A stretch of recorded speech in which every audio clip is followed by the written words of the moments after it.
Welcome again to another edition of Agency Life. And my name is Clodagh Higgins. Today we have Meghan from a very new HQ Digital, but not very new to inbound and the digital agency world. Welcome, Meghan. It's great to have you on the podcast. Thank you so much, Clodagh. I'm so excited to be here. Thanks for having me.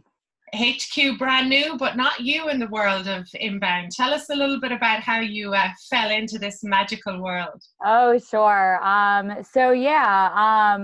have kind of an interesting story, I guess. After college, I went into law school, and I pretty quickly discovered it was not for me. I felt pretty strongly. I go as far to say I really hated it. I really struggled there. And I ended up doing, a year and a half or so. I ended up dropping out of law school and found myself, I moved back in with my parents, didn't really know what to do with myself from there. So I found a job. I needed to get one, obviously. And I found a job at a small law firm that needed some help with just like administrative support and, some help with their website. So I started doing some work there on the website. I started kind of studying on my own. That's right around the time that HubSpot and inbound marketing became mainstream. And I really just fell in love. I started kind of devouring all of their materials. I just learned on my own as much as I could, everything I could about inbound marketing, and applied it to my work at the law firm. It got great results. But my career path there was kind of stunted, they weren't really looking for a full-time marketer or anything. So I started looking for a job rather casually. I came across an agency that was looking for a marketing consultant kind of role, and I took a shot. I did an interview, and I got a job there. The company, it's an agency, they're Square 2 Marketing. They've since rebranded as Square 2. A little known agency. Yes, a big player, as it turns out, in the HubSpot partner community. And, Eric and Mike, I have an immense amount of gratitude for both of them, the partners there. They really believed in me. I got promoted there from marketing consultant to marketing strategist, and then ultimately to marketing director, where I handled all of their internal marketing. So much good experience there. I was there for almost 5 years. I learned the ins and outs of the inbound world. I was, in Boston for the inbound conference, 4 or 5 years in a row. And I actually met my husband there. So I met all these opportunities. I saw that about you. Is that what you met at an inbound? We did. Yeah, we have an inbound love story, right?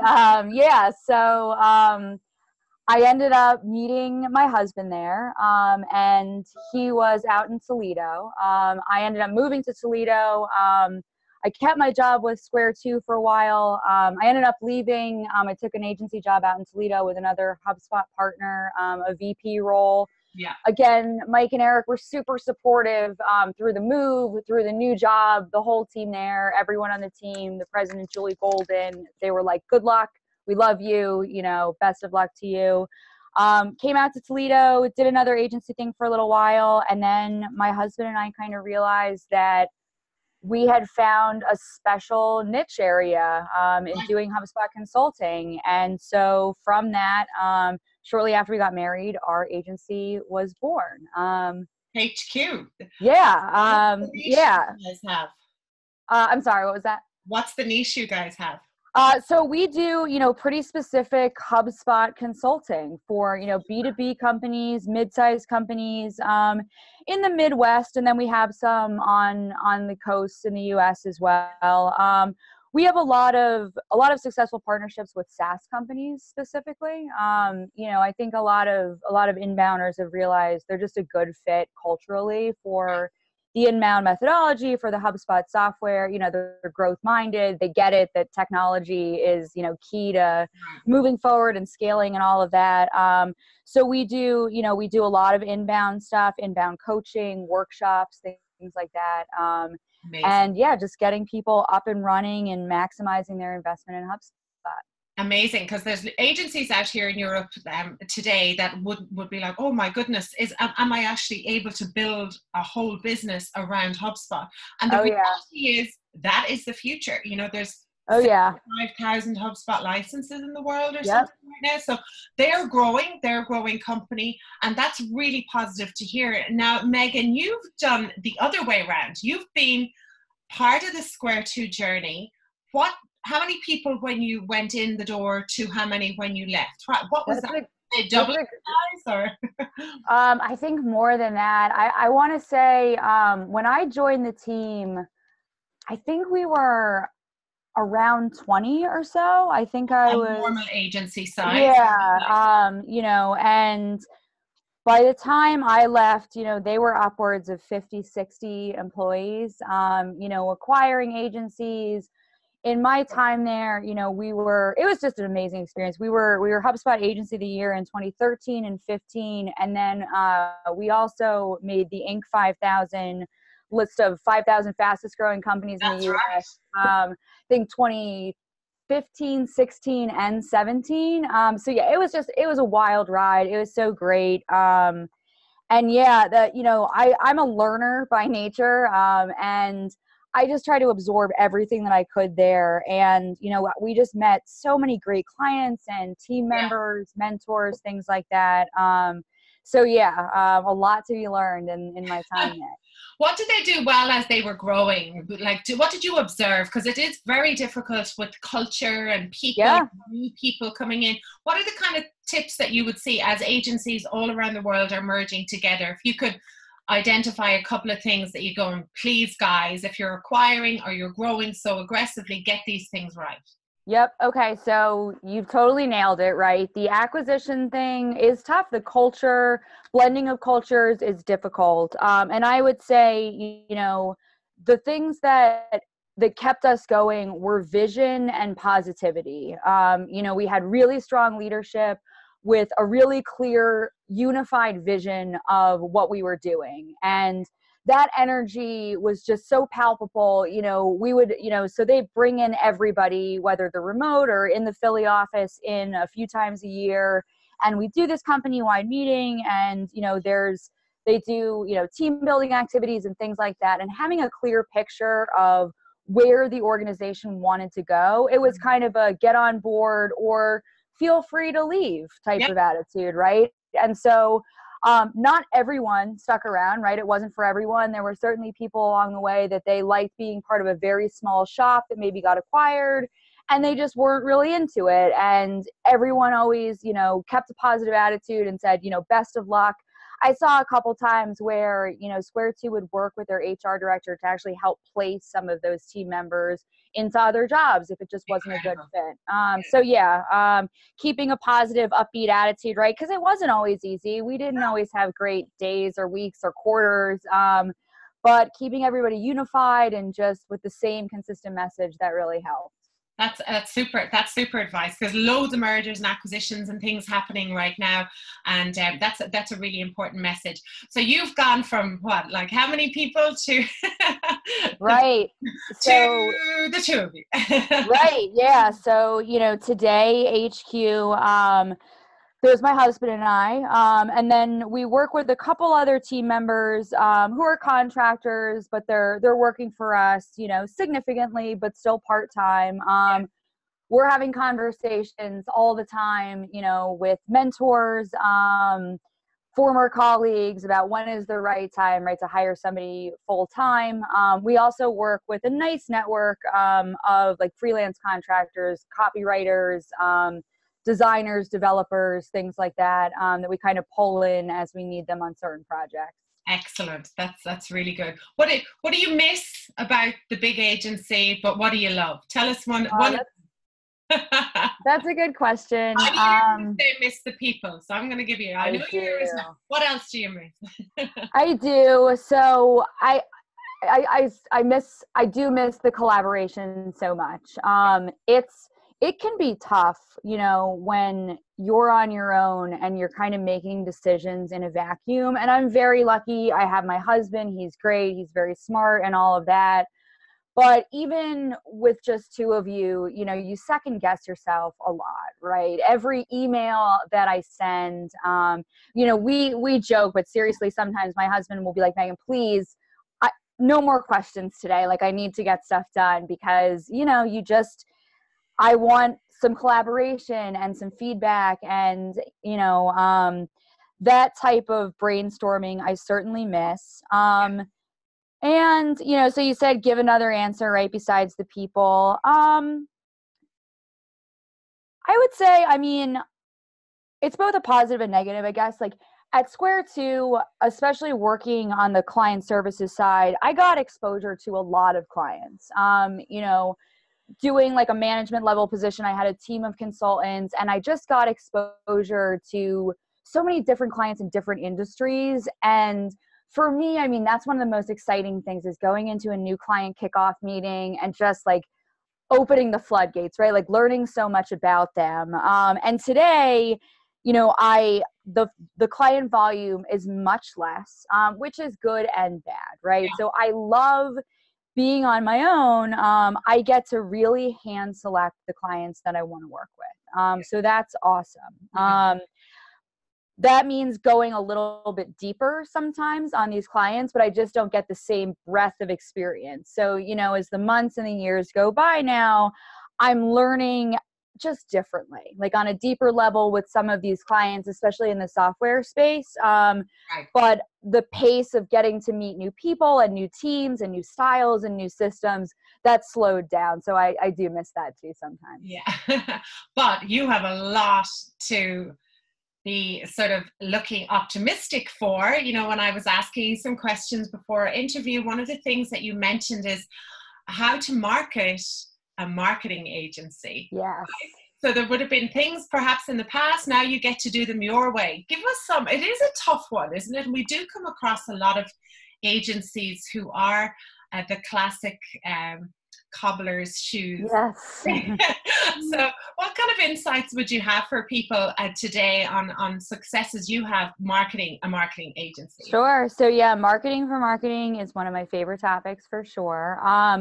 You know, I had the experience of doing the marketing for Square 2, and then at another agency partner as well. But I do get to do it kind of unbridled now my way, which I love. I would say what's most important is, you know, practice what you preach, first of all, because it's, you know, if you're not doing it successfully for yourself, it's very hard to confidently give recommendations to clients, and you can probably pull it off, but that will shine through, you know, and when you have real examples and data to back up what you're saying, you know, that really goes a long way with clients. So doing what you truly believe in, you know, practicing what you preach is one thing. So we do inbound, and it's really cool. You know, I write the blogs, my husband writes blogs, we do emails, we do, you know, content offers and webinars and all of that. And being able to share those experiences is really great. And then the other thing I think is, you know, commit to it. I've seen it with so many clients and agencies where, you know, they get going, they build an awesome plan, and then they just fall short in execution. And it's like the fatal flaw. And I've heard the cobbler's son gets no shoes thing so many times. And I've watched even agencies, you know, go months or years without attending to their own marketing, and it's very hard, especially in our digital world, to catch up. So be consistent, carve out time, you know, wake up extra early, skip that extra episode on Netflix, do whatever you need to do, outsource it if you need to, like be committed and get the marketing done. Treat yourself as the client, you know, like what's the monthly report, what are the MQLs, exactly, what you know, assign a virtual budget for it internally, and treat it properly. Well, classic old, you'll remember this, the old school ebook, blog posts, social media, you know, the whole 1 ebook, 12 blog posts. Right? I was part of that HubSpot revolution. Okay, so they're the dark days, you know, the dinosaur years. What's working for you guys now? What's the latest kind of success you've had recently that you see for your own marketing? So I would say, you know, the evolution we've seen in our industry is much more this shift to one-to-one conversational, individualized marketing. Yeah. And I think it's always been that way, but now it's, you know, live or die by it. One massively marketed message is not going to cut it.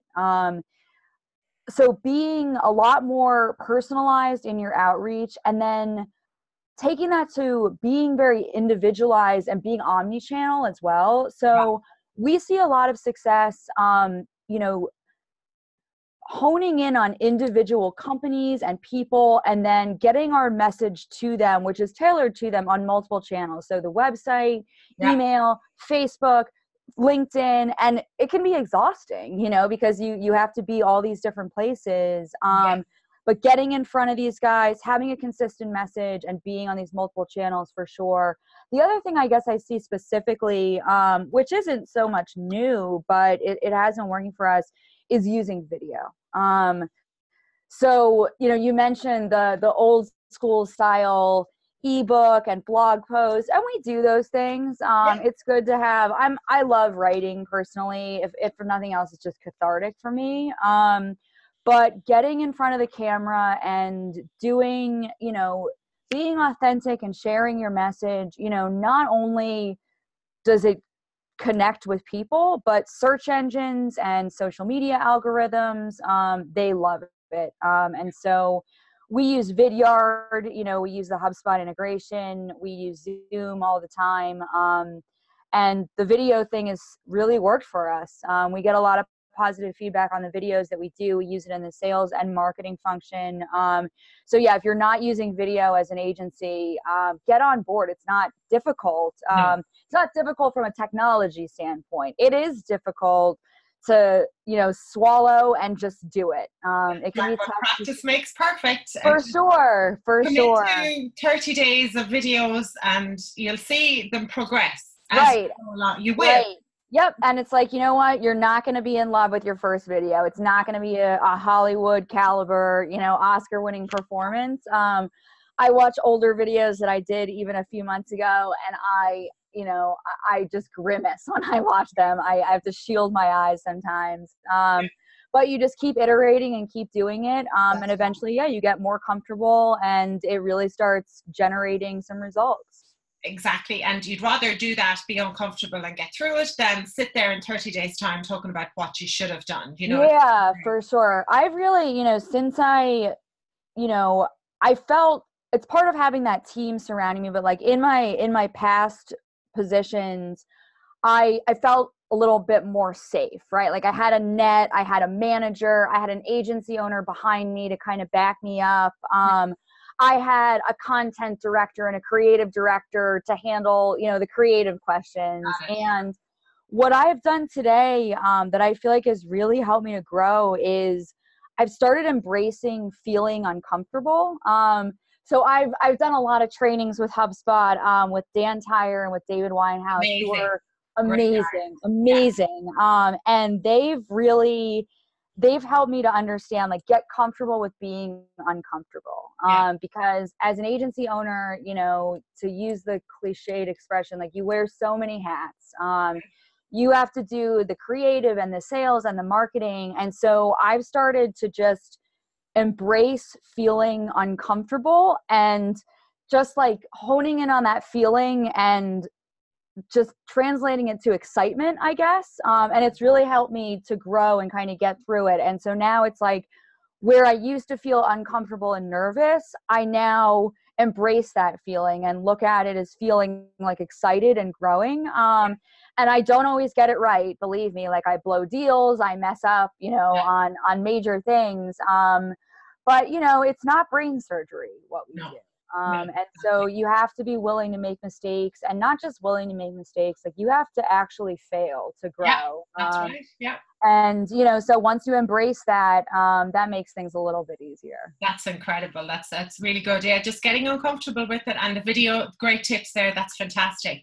Now, one of the things when I started this podcast, the kind of relaunch of this, we really wanted to share some honest, like from the trenches mistakes. And I think this is sort of one of the things that you alluded to is like, what are the errors that you made in the beginning, which probably led to you having this aha moment about who you did want to work with? So in the beginning, you did say Yeah. that you shouldn't. Tell us a story about what that looked like and how you got out of it. Yeah. So, when you go out on your own, it can feel really intimidating at first. Like, you have days, I fluctuate still from being on top of the world to really nervous about, are we going to be able to get by this month? And that pressure increases, the bigger you are and the more employees that you're accountable to. And so early on, it's funny because I talk a lot about practicing what you preach, but it's so hard when you're on your own. We made the mistake, I think, of trying to be all things to all people. Right. And we took on some work where initially we had some conversations and it seemed like it was going to be a good fit. And then we got into it and we ended up having to do some really, really technical work that it just wasn't exactly in our wheelhouse. And we did a good job, I think, but I mean good as it compares to where we like to play, which is doing excellent or exceptional work. Yeah. And we'd have calls with the client and we were getting by, we were doing fine, but I just wasn't proud of the work. And I think that came through. I'm a pretty transparent person. I've been told that I don't have much of a poker face. And so I think that kind of stuff, came through, and my lack of confidence was evident to the client. And when the client doesn't feel confident, like, it's just not a good situation. No.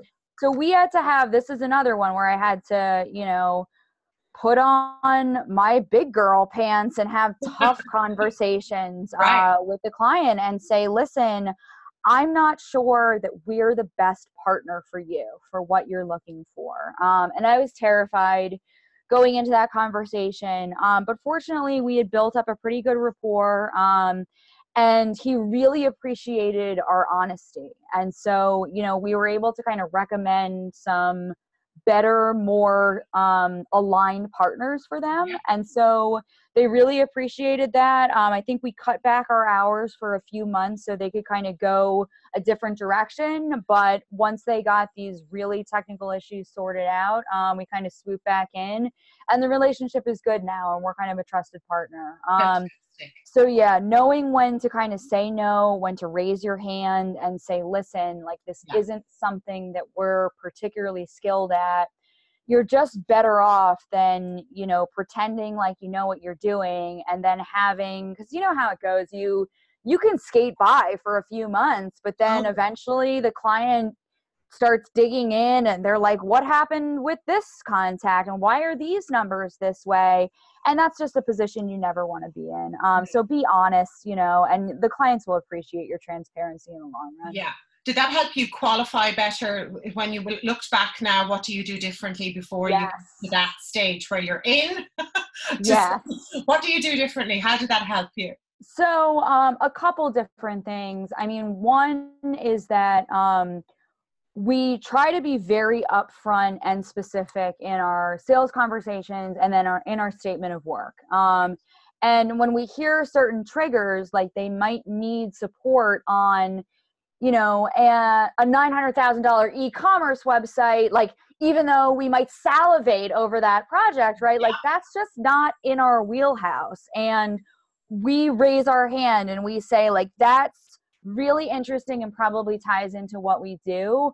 We want to be really clear that that's probably not something that we HQ can help you with today, but we'd be happy to recommend you to some other trusted partners that we know. Then the other really good advice that we actually got from our CAM at HubSpot, Jacob, who's a superstar, was to research our prospects and only reach out to only reach out and continue conversations with prospects that we're genuinely interested in working with, that we're genuinely excited about. Because again, in the beginning with this, trying to figure out who we are and being all things to all people, you know, we looked everywhere in all industries and all company sizes, and a lot of it was exploratory, just kind of learning who we are.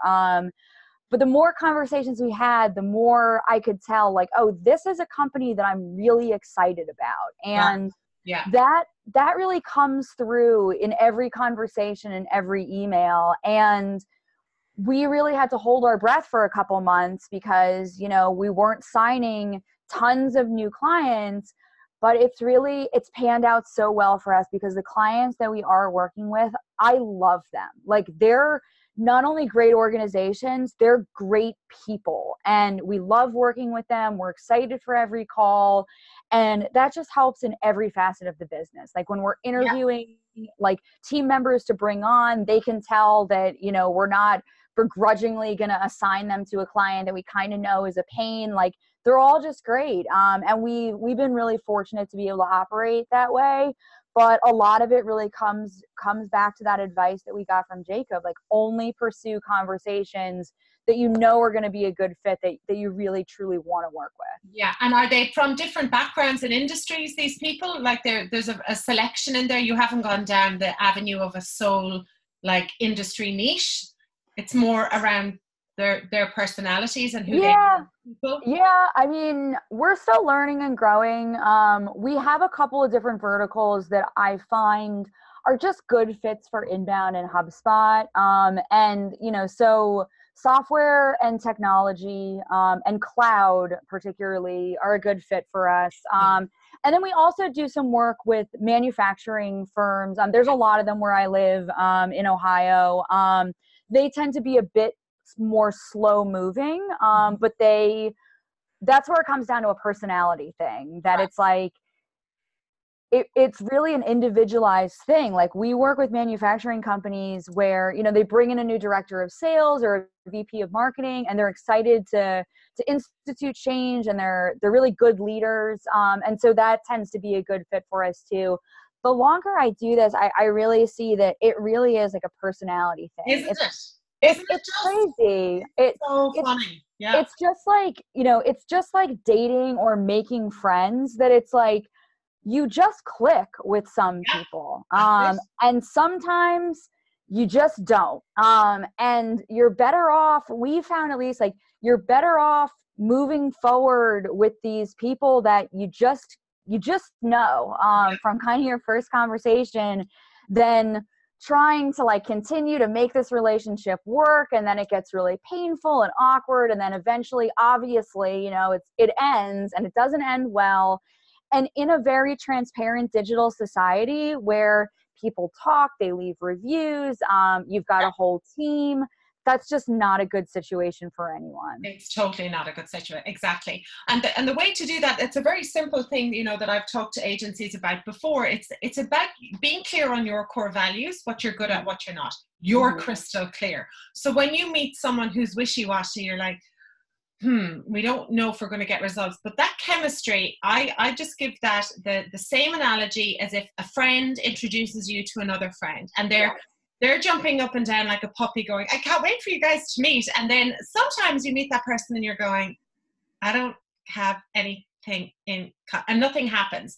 Right. And then other people that you're going, if I got stuck in a lift with you now, there'd be no problem. I'll have plenty to talk about. And it's that kind of thing. So listening into your intuition, it really is core values. Is this person going to be working with you? Because you're going on a journey. And sometimes it's going to hit a bump. Sometimes it's going to turn into this magical experience, and you want to be somebody on the same wavelength as you. Yeah. I think that's so important, because I mean, that's one thing I've definitely learned, is that in every client relationship I've had, I mean, it's very rare, if it's ever happened, that it's always positive 100% of the time. No. The nature of what we do, right? Like, we test and we do experiments, and they fail, and things don't get going, and we make assumptions that don't work out. And you need a good relationship, just like any relationship, where you have a little bit of room to say, hey, you know what? That LinkedIn ad, it didn't work. We're so sorry. We thought it was going to work. It didn't. We're just going to go a different direction. And having a good bond with your client means that they say, you know what? We trust you guys. It's okay. Like, we get it. We were on board. You told us up front this might not work. Let's go a different direction. Let's do more of what's working now and less of what hasn't. Yeah, and less of the skies falling in just because of one thing, you know, like more people, it's like we're going on a journey. There's going to be ups and downs. Are you on board? And right. I mean, I've unfortunately been in the other situation too, where you have a strained client relationship, and I think every agency person has been there, that the relationship just is not going well, and you have like a seemingly like innocuous event and an email gets misinterpreted, or I don't know, somebody shows up a couple minutes late for a call because there was traffic, and it's just everything becomes stressful, you know? And yeah, again, it's a bad situation. So yeah, working with the right people, having good, honest communication. And then, yeah, like you said, trusting your intuition, because you just know, you see the red flags, you get excited when you hear you have things in common. And that stuff goes a long way. Yeah, and in the beginning, of course, you're going to have to take, we all know at the very start of when you're working in your agency, you haven't got the pick of loads of leads, the marketing hasn't kicked in yet. You are going to say yes to things that aren't like amazing. But my suggestion there is, don't sign them up for a HubSpot retainer for a year. Right? Don't sign them into a software for a year that you're not even sure. Do a project with them. Take the money, take the workshop.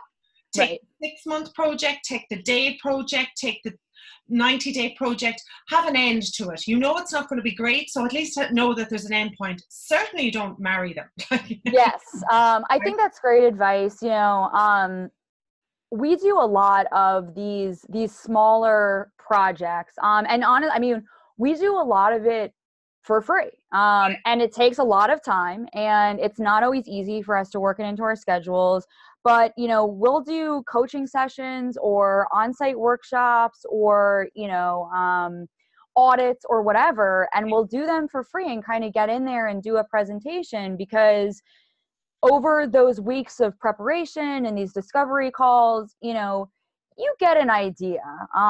You know, you can tell if someone is listening to you actively, if they are responsive, you know, if they appreciate your expertise, or on the converse, if they're just trying to push their own agenda, or, you know, they don't treat their team well, or they're sexist or whatever. Like, you can pick up on that stuff pretty quickly. And so, yeah, as you said, you know, before you sign up for a 12-month minimum retainer engagement and you're stuck with them, you know, get your feet wet, do a little bit of intro work, and then have the courage to say, if it's not a good fit, like, listen, we love doing this for you, but let me recommend you, you know, to someone who might be a better fit for you, because our agency partner community, it's huge. There's agencies everywhere. And I swear the more time that goes on, the more diversified and specific the agencies become. It's, you know, for clients, we tell them, like, if you come across, except for the mega giants, right? If you come across an agency that says they can be all things to all people, run. Like, they can't. There's things that they can do well, and there's things that they can't. And they should be able to tell you honestly what those things are and refer you out if it's not in their wheelhouse. Yeah, the difference. How different do you think, when we're talking about the mega agencies, and how would you say you are different, your working sort of life, when it comes to your working life today versus where you were before? What kind of differences are you doing? I know one of the things that you said is to help you manage is exercise. Do you feel that has become even more of a mandatory, or does it flip because you're working for yourself and you got to do all the work? What's it like? So it's funny. I mean, I Swear to offered a lot of flexibility. All the agencies that I've worked at have offered flexibility. I think that's kind of become a norm. One time specifically I would say that I prioritize it more now. And I think that's part of anybody's kind of professional growth path, is that, you know, when I was younger and I was at more of like a lower level position, like, I worked like a dog. Like Yeah. I worked, 12, 15-hour days around the clock, and not because anyone made me, like because I wanted to. And, Right. I just felt like I needed to grind to get ahead. And I got some really good advice over the years. Once I had a content director tell me that they had realized that 8 hours of good thinking time was far more valuable to the company than 15 hours of like burned out, no sleep, that kind of time. And then I had gotten really good advice from one of the partners at Square Two as I joined the management team and the leadership team that, hey, we value your strategic thinking. And if that means for you that you walk away from your laptop and take the dog for a walk on a nice day for an hour at 2 o'clock in the afternoon, by all means, please go do it, because that's the kind of work we need from you right now. Amazing. So Yeah. I was very lucky to have that kind of support. And I've kind of used that in my path now that, I know when to walk away. And I also have a family now. So I have a husband, I have a stepdaughter. That's right. Yeah, she's 6. Yeah. So yeah, she's 6, she's in Stepmom. kindergarten. So, we have a lot of fun with her. And that honestly, that helps because it's a natural, there's no question, right? She comes over after school, laptop is closed. And there's certainly exceptions. She knows, if there's an urgent issue that comes up or we have a meeting that's scheduled out in advance, we make arrangements. But for the most part, I try to have a decisive split between my home life and my work life. And yeah, the exercise thing, we always joke that we're not billing for all that, like any of us, right? We're not billing for that time when you're like laying in bed and thinking about this issue, or you're at the gym and, you're processing your last call. But I've become very reliant, on going out for a run and just getting some fresh air. I would say since I became, an agency owner, and I'm getting older, I mean, that kind of goes hand in hand. Yeah. My lifestyle has gotten considerably more active and more healthy. My diet's become more important to me. Right. I've cut down on drinking, just all of these things, right? That, drinking more water, that just, it makes me more focused, gives me more of a clear head. And that helps me feel more confident in my decisions. So yeah, it's good stuff. The exercise thing, I would highly recommend. Make sure you get away from your computer once in a while, because all of us agency people, we could live our lives hunched over at the keyboard, very Just one more thing. Just one right. more thing. I need someone to come in and take the laptop from me someday. I need an adult is what I need. It's so easy, right, to get sucked into. So we have our emails on our phone, and, even on vacation, we tend, I found myself on vacation where at 9 o'clock I'll say, oh, I'm just going to check my email very quickly. And now it's 3 hours later, and it's like, you have to be willing to say like, no, today is a day that I'm taking for myself. Yeah. And the breaks and the clarity breaks and the walking away and the exercise are going to, in the long run, pay back more dividends than that. For sure. It's so funny that you're another agency couple. I have no idea, Meghan, what is going on in my life, but I end up working with I am surrounded by inbound agency, digital agency partners, couples all around me. Talk to me about some of the things like, personal life and your home life and your work life. It is difficult. Are there any tips that you have practiced with Lex, right? Yes.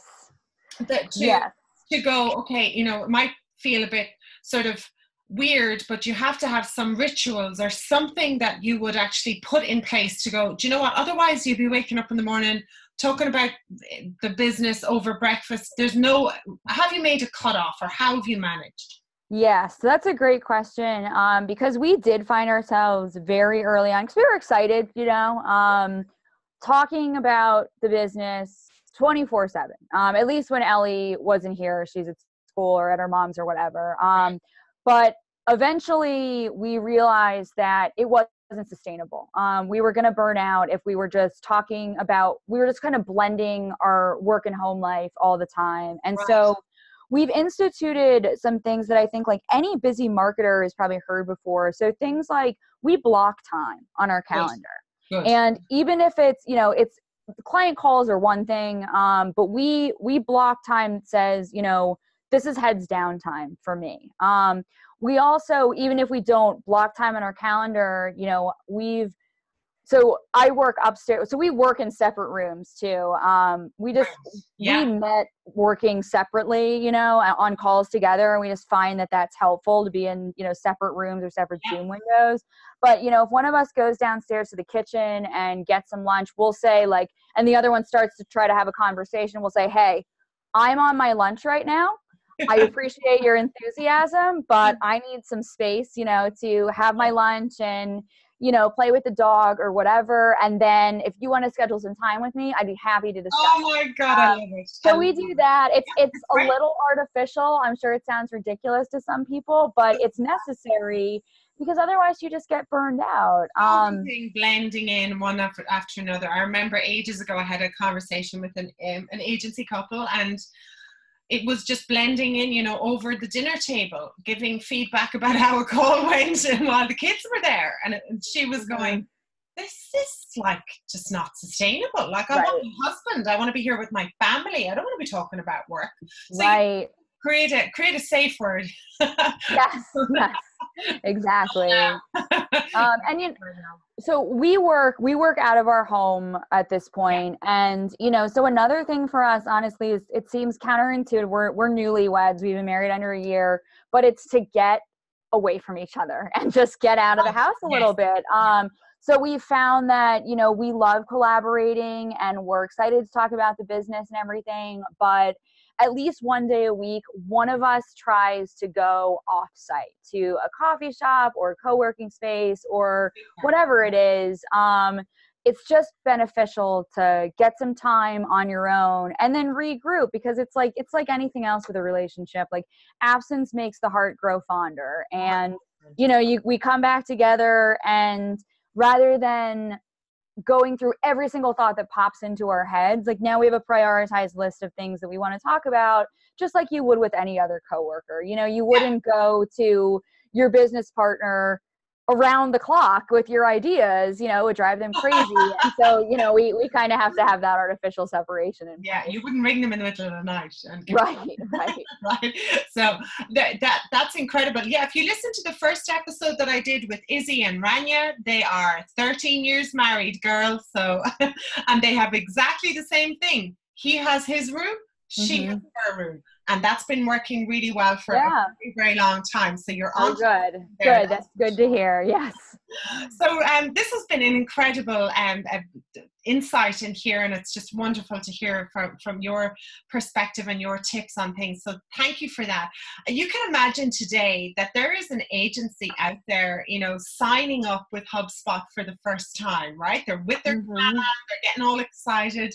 You can imagine many moons ago what that was like in the beginning. From your perspective, what kind of advice would you give somebody who's just starting out there? Some sort of little tips and insider.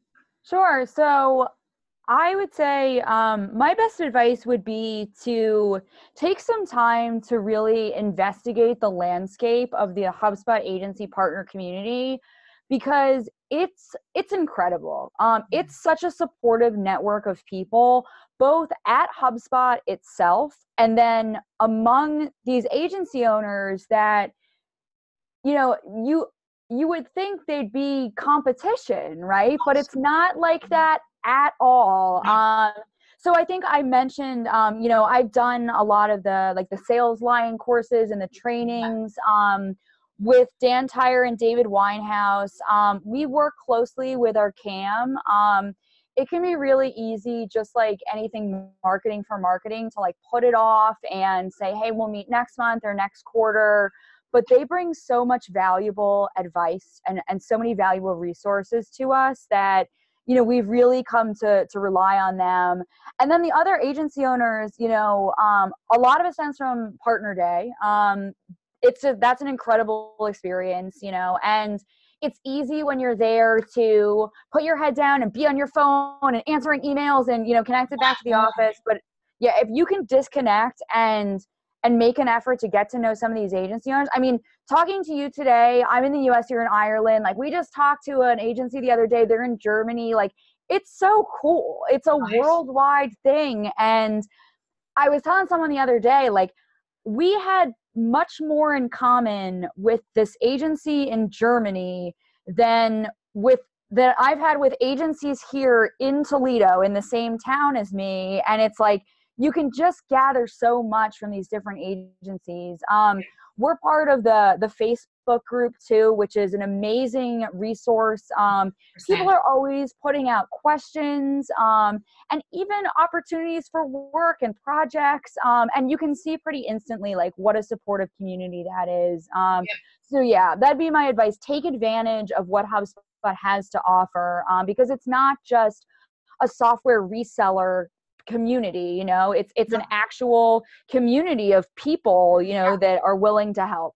Exactly. And this was, even if you are a woman in the agency group, there's the women's group, which I put a shout out, and I really want to thank you for helping me balance. I love all the guys that I've interviewed before. I love the agency guys, but when I looked back and I went, why is there 5 episodes and there's no women? I put a shout out to you very kindly, jumped on board, signed up, filled out the form and booked me in. So I am absolutely delighted to find you here. We can find you at HQdigital.com. Is that yes, it's HQ-digital.com. You can find us on LinkedIn, on Facebook, on Twitter at Inbound Coach Meg. I really appreciate having you reach out on the Facebook group. I'm so glad we were able to connect. Exactly. I'm to any of the women that are listening to, I mean, it's a really important thing. Like, it tends to be, I feel like our industry is pretty progressive overall. But in leadership roles, as in many industries, it's still a little bit male dominated. And my story has been going from a secretary. I made coffee for my boss every day for like 5 years. And I went from a secretary role to president of my own agency, Awesome. in a decade. And it's been such an amazing journey. I've had a lot of help along the way. To anybody out there who's listening, like, you can do it. Like, just go out and live your dream. Like, make good choices, do your best. The opportunity is there. And if you go to Inbound, you might even find yourself in love with a new stepdaughter. For sure. It's been an incredible journey for sure. A great story. I absolutely love it. I cannot wait to see you at the next partner day, wherever the next is, or Inbound, or whatever it is, and definitely spend some time in person with you. But thank you for this today. Thank you for all of this. Thank you everyone for listening. This is another episode of Agency Life, and delighted you could all join us. Let us know what you think, and if there's any other women out there, hit me up. I want to overtip the balance to the other way.